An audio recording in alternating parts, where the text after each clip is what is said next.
Okay guys, I want you to get a look at this trail and take you into the topic of your single speed gearing and choosing a gearing for you and for where you ride.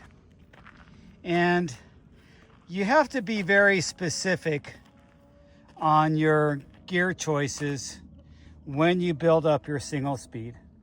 And the reason is everybody has different conditions. Some people gain 500 feet in 20 miles. Some people gain 500 feet in 1 mile, just depending on where you live.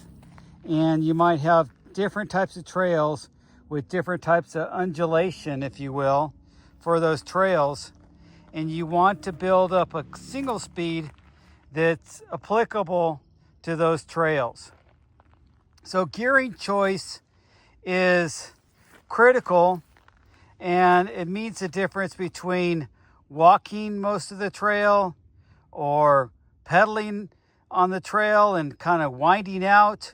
It means a lot of variables when it comes to how well you feel like you're going to ride your bike on that trail and stay on your bike, because I prefer to stay on my bike and not have to walk anything. I choose a gearing that I can climb about 95% of it. Of course, I want to descend 100% of it, and I usually do, but there's a couple times when I have to clip out and dab, or if it's super technical, maybe I clip out and walk around it. But here's the gearing choice I have now, and I alluded to this earlier. I went all the way down to a 30 chainring, and then that's a 22 rear.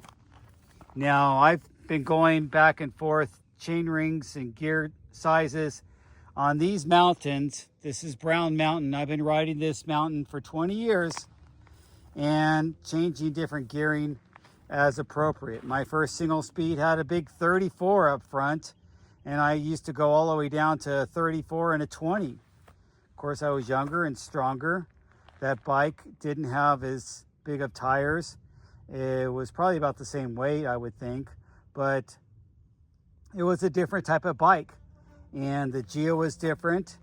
Definitely the tires were smaller. I think I was using like Kenda Honey Badger 2.1, 2.2 tires. I wasn't using these 2.6 tires. I wasn't using Cushcore, so I didn't have as much rotational mass back then. I've had a couple rigid single speeds. Rigids are all obviously lighter.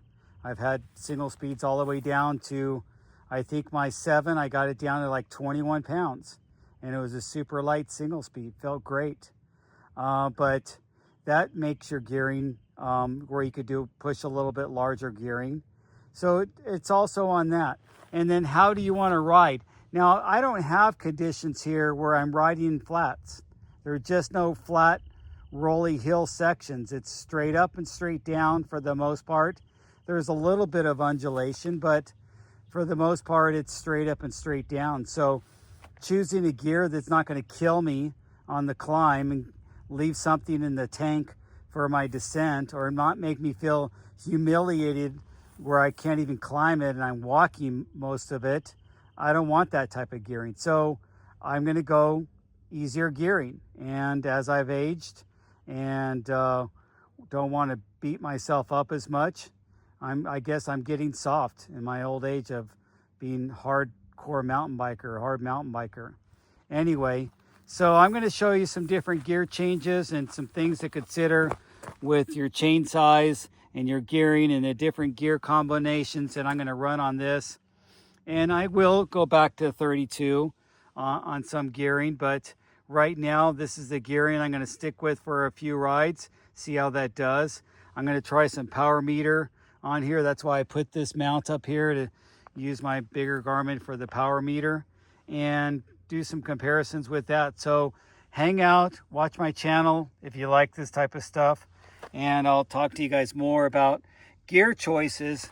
What type of gear choices should you consider for your single speed?